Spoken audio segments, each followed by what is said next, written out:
What if Ukraine's fiercest weapon right now isn't a missile, but the relentless, bone-chilling grip of winter itself, and the chaos that strikes deep behind the front lines? Picture the hour before sunrise in the city of Dnipro. The air is thick with anticipation, the city's people rising to face yet another day of uncertainty. Suddenly, a blast rips through the pre-dawn stillness. This was no ordinary missile attack. Witnesses and military analysts alike describe a terrifying new hybrid weapon, one that streaks through the sky faster than any conventional munition and lands with the destructive force of a precision-guided bomb. Acrid smoke billows across the city's skyline. Emergency sirens pierce the air, and as panic spreads via social media and word of mouth, it becomes clear: Dnipro has just faced an attack unlike any before. To understand the magnitude of this moment, consider the psychological impact of surprise in warfare. Throughout history, the introduction of new technology, like the German Blitzkrieg in the Second World War or the first use of tanks at the Battle of the Somme, has often shattered morale and forced armies to rethink everything. In Dnipro, the hybrid missile attack similarly shattered the city's sense of routine. Local residents, many of whom had become accustomed to the distant rumble of artillery or the occasional air raid, found themselves facing a weapon with unprecedented speed, accuracy, and destructive capability. The old patterns of seeking shelter and waiting for the all-clear no longer felt sufficient. But the shockwaves didn't end in Dnipro. Like a stone cast into a pond, the ripples of chaos spread rapidly across Ukraine. Key infrastructure was battered by a coordinated series of strikes. Power grids, already strained by months of conflict, went down almost simultaneously in multiple cities. Whole districts were plunged into darkness. Trains froze on their tracks, trapping passengers for hours in the cold. What had been the routine rhythm of daily life, commuting to work, taking children to school, grocery shopping, was abruptly snapped for thousands. People found themselves without heat, without light, and perhaps most frightening of all, without certainty about what the next day might bring. In Kiev, the capital, the night took on an almost apocalyptic quality. The city and its suburban districts endured relentless waves of missile and drone strikes. In a matter of hours, half the city lost both electricity and running water, as crucial energy hubs, including substations and water pumps, were crippled. The morning brought scenes of chaos. Public transport collapsed, metro stations overflowed with stranded crowds, and taxi fares soared to levels most people could never afford. Imagine waiting in a line that snakes for blocks, just to cross from one neighborhood to another, a scene reminiscent of the gasoline shortages in New York during Hurricane Sandy, or the queues for bread in Leningrad during the infamous siege. The effect on morale was immediate and severe. It was the same story from Kharkiv to Odessa. A chain reaction of failures swept across the country. Each new attack exposed the fragility of Ukraine's interconnected infrastructure and delivered a chilling realization. Surviving the winter may now be as difficult, if not more so, than surviving the battlefield itself. These strikes were methodical, deliberately targeting not just military units, but the very veins that keep Ukrainian society alive: power plants, railway depots, water treatment facilities. History offers sobering parallels. During the Second World War, the German Luftwaffe's bombing campaign against London, known as the Blitz, focused not just on military targets, but also on power stations, waterworks, and transportation hubs. The goal was to break the will of the civilian population by making everyday life unbearable. Similarly, during the Korean War, North Korean forces targeted dams and power plants to paralyze the South's ability to function. In Ukraine today, we are witnessing a modern version of this strategy, executed with 21st-century precision. If we ignore these undercurrents, the cost could be catastrophic. Civilians will endure rising hardship as blackouts and shortages become routine. Military units, isolated and freezing, could lose cohesion and break under the strain. The true outcome of the war may depend less on a single breakthrough at the front, and more on whether a city can keep its lights and trains running through the darkest, coldest months of the year. So, What is the real battle here? Territory or survival itself? To answer that, let's look closer at how today's attacks signal a new and dangerous phase in this war. Let's break down exactly what happened in Dnipro and why this weapon has changed the rules. First, how did the strike unfold, and what makes it so different from what Ukraine has faced before?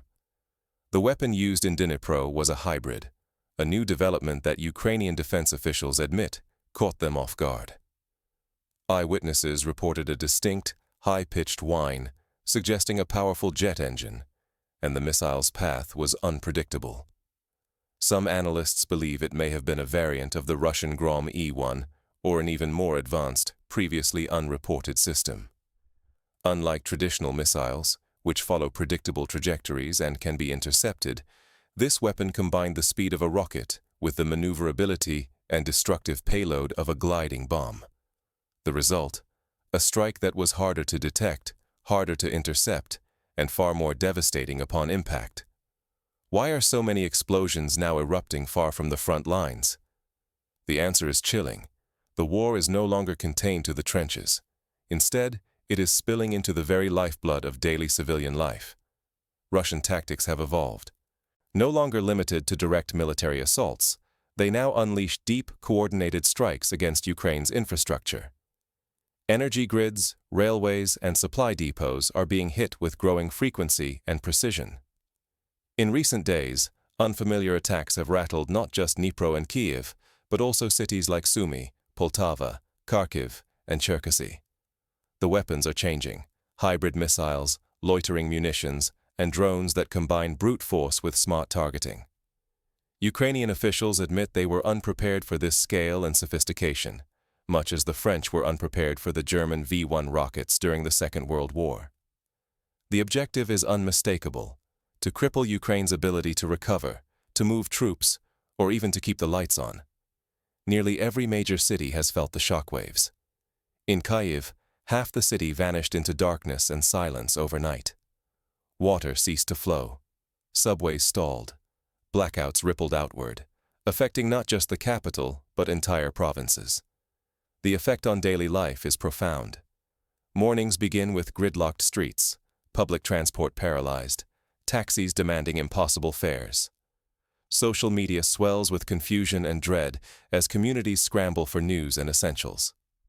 Even crossing a single city can become an ordeal, like trying to traverse Manhattan during the blackout of 2003, or London during the Blitz. For civilians, the front line is no longer distant. It is in every home as critical services collapse and survival becomes a daily test. As one Kyiv resident told a reporter, "Every night, I go to sleep wondering if I'll wake up with heat and water. Every morning, I check my phone for news of another strike." Yet these strikes on infrastructure are only the beginning. An even darker threat is emerging: environmental sabotage and the deliberate spread of chaos, pushing this conflict into unpredictable and dangerous new territory. The next wave of attacks isn't just aimed at power lines or railways. It is designed to destabilize Ukraine at its core, unleashing threats far beyond the battlefield. Pipes burst and chemicals spill. Has this war crossed into something even more terrifying? Across the Ukrainian front, a dangerous new chapter is unfolding. As Ukrainian forces pull back in some regions, their tactics have shifted. They are now targeting more than just bridges and rail lines to slow the enemy. In a desperate gambit, Ukrainian units have sabotaged a major ammonia pipeline, unleashing a toxic gas cloud that drifts unpredictably across the countryside. The horror feels eerily familiar to those who recall the industrial disasters of the past. Over 20 years ago, an explosion at a chemical plant in Toulouse, France, killed 30 people and wounded thousands. That same nightmare now haunts Ukraine's front lines, where the invisible enemy, poison in the air, threatens to claim soldiers and civilians alike.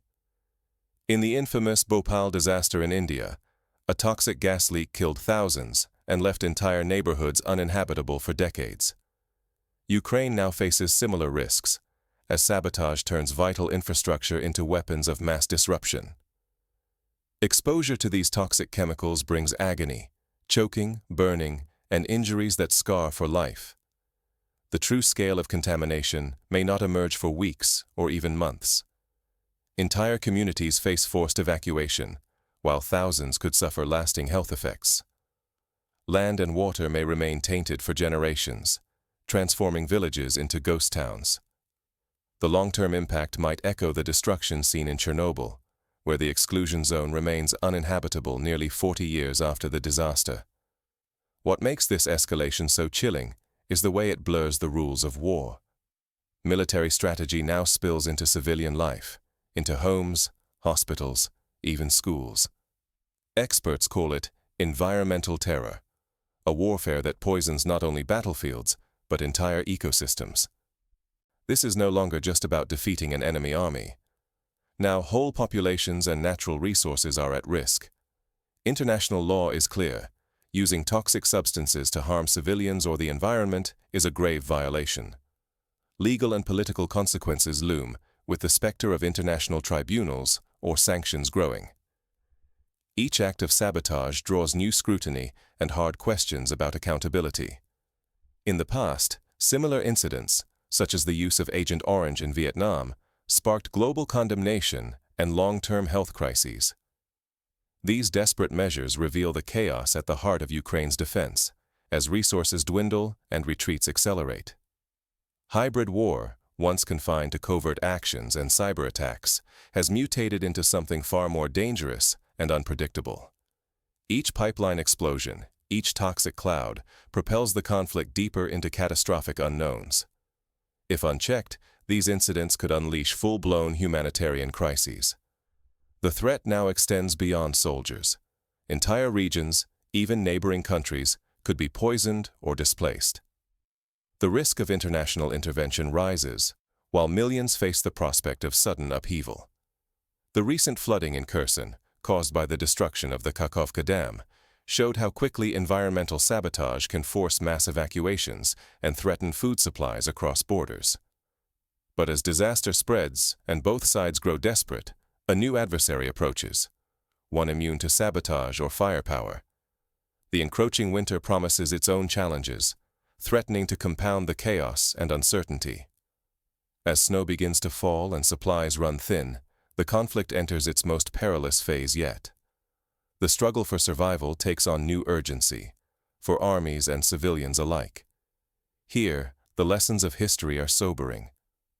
During Napoleon's retreat from Moscow in 1812, it was the Russian winter, not the Russian army, that destroyed the Grande Armée.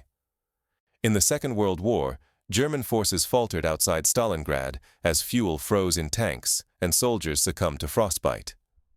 For both sides in Ukraine, winter is a merciless ally and a cunning enemy. This winter, a single question overshadows the conflict.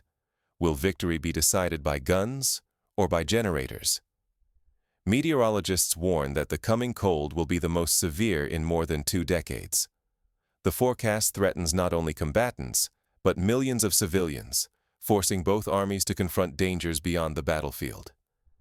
Frozen ground allows tanks and trucks to advance where autumn mud once paralyzed them, but every kilometer gained now drains precious fuel, demands constant repairs, and strains exhausted supply lines, a logistical nightmare that worsens with each falling degree. In these unforgiving conditions, firepower alone is no longer decisive. The true contest unfolds in the arteries behind the front, the convoys, the repair depots, the bridges. The side with resilient logistics and reliable supply lines holds the upper hand.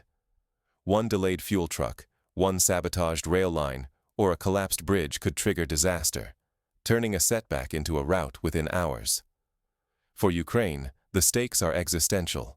Months of relentless strikes have battered the power grid, leaving entire regions in darkness. Repair teams toil day and night, but spare parts are scarce and reserves depleted.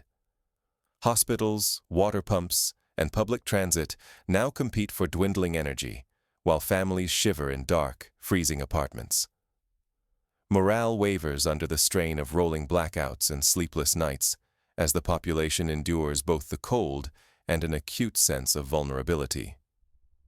In Mariupol, stories abound of neighbors huddling together in candlelit basements, sharing what little food and warmth they have. But these are not unintended side effects. They are deliberate targets. Russian forces have shifted strategy, aiming precision attacks at Ukraine's critical infrastructure. The goal is not only to cripple defenses, but to erode the will to resist. A city plunged into darkness feels not just the cold, but the creeping sense of isolation and defeat. In the siege of Sarajevo, relentless shelling and sniper fire, combined with months without electricity or heat, eventually broke the spirit of many residents, even as some persevered against all odds. If either side fails to adapt, consequences will be swift and unforgiving. Civil services can collapse overnight, regions could be lost, and military positions overrun. The new front line now stretches from icebound trenches to apartment blocks, where survival depends as much on generators and blankets as on shells and drones. In the Battle of Leningrad, it was bread and warmth, not bullets, that often determined who lived and who died. But while the war grinds on in the snow, another battle is raging behind closed doors. A race to innovate, disrupt, and outmaneuver with technology and tactics. The next move could decide not only the fate of armies, but the future of Ukraine itself. Consider the innovations born of necessity in past conflicts, makeshift stoves in Stalingrad, or the development of field hospitals during the First World War. Today, similar ingenuity is being demanded from Ukrainian engineers and volunteers. If you found yourself living here, what would you do to make it through the next 100 days? This is no longer simply a military standoff. It has become a relentless test of human endurance. With Russian strikes growing fiercer and novel weapon technologies entering the battlefield, adaptation is now the line between hardship and catastrophe. Civilians must prepare for a siege, not a sprint, stockpiling food and water, securing backup power, and devising ways to manage days without phones or roads. In Lviv, community centers have started distributing emergency kits and teaching families how to purify water or build improvised stoves. The rules of survival have shifted. The fight is no longer for swift victories, but for keeping communities functional and hope alive.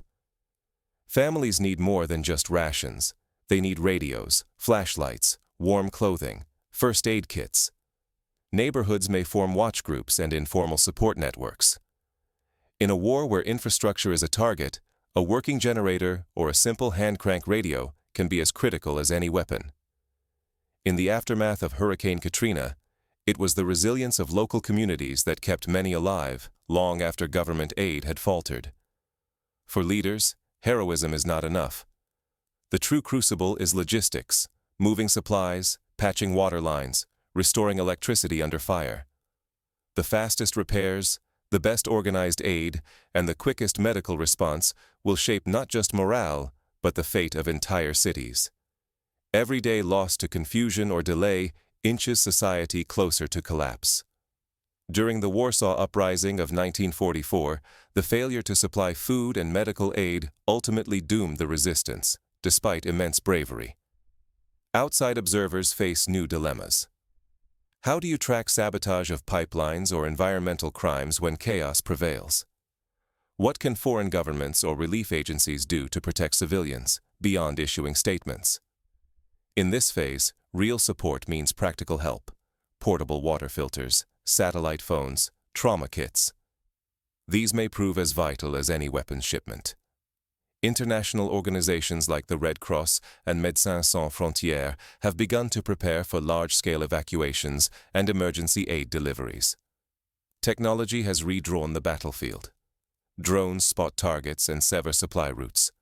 Hybrid munitions punch holes in defenses. Sabotage contaminates water and air.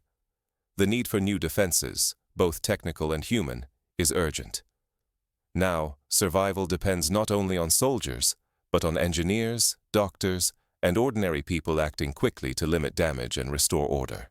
During the Blitz, it was the courage of British firefighters and utility workers that kept London from total collapse. The lesson is harsh, but unmistakable. The side that organizes its rear, repairs fastest, and adapts best will decide the conflict's direction. Victory will not come from the boldest attack, but from the most resilient recovery. Every working generator, every restored water pump, every organized neighborhood. These could tip the scales more than any tank or missile. Ignore these lessons, and the price is national tragedy. Societies that fail to adapt are left exposed to cold, to hunger, to panic, to political upheaval.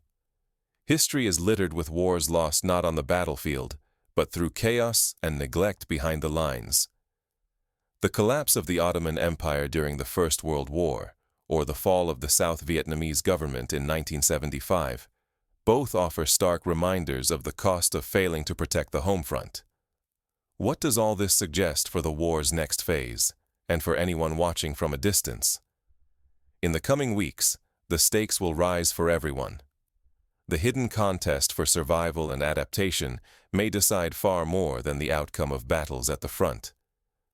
The humanitarian cost will be measured not just in casualties, but in the resilience of those who endure the cold and darkness.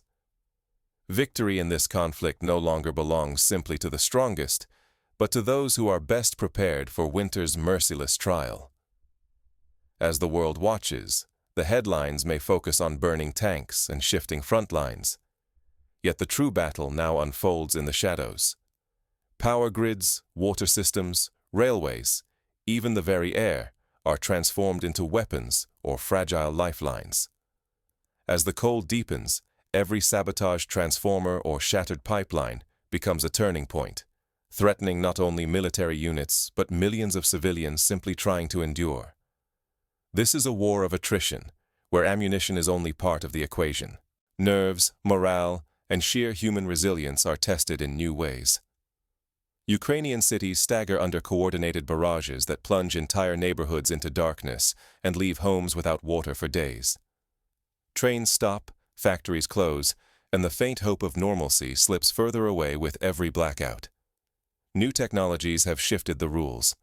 Hybrid missiles, precision-guided bombs, and drones strike infrastructure with ruthless accuracy.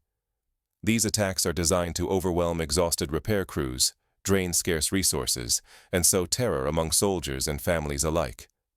The damage is not just physical. Uncertainty and fear become constant companions, eroding the spirit to resist. In the siege of Aleppo, it was precisely this blend of physical destruction and psychological pressure that wore down the city's defenders. Most perilous, the front lines blur into the environment itself.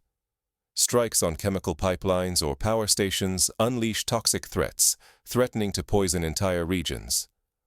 What once seemed unthinkable, ecological disaster as a weapon, now becomes possible, crossing lines that international law once protected. A single act of sabotage can unleash humanitarian crises, environmental catastrophe, and diplomatic chaos that ripple far beyond Ukraine's borders. To view this war only through maps and troop movements is to miss the deeper, slower destruction that truly decides outcomes. The side that can keep its people warm, fed, and hopeful, even through endless nights without light or water, may outlast its enemy, regardless of territory gained or lost each week. As winter tightens its grip, this is no longer merely a contest of firepower and courage. It is a relentless test of endurance, adaptability, and the daily struggle to keep a crippled nation functioning. The world is watching, but only those who see this hidden war will understand how swiftly a nation's fate can be rewritten by cold and chaos. So as the snow falls and the nights grow longer, remember, the outcome of this war may hinge not on the power of weapons, but on the quiet resilience of those who refuse to let darkness and cold extinguish their hope.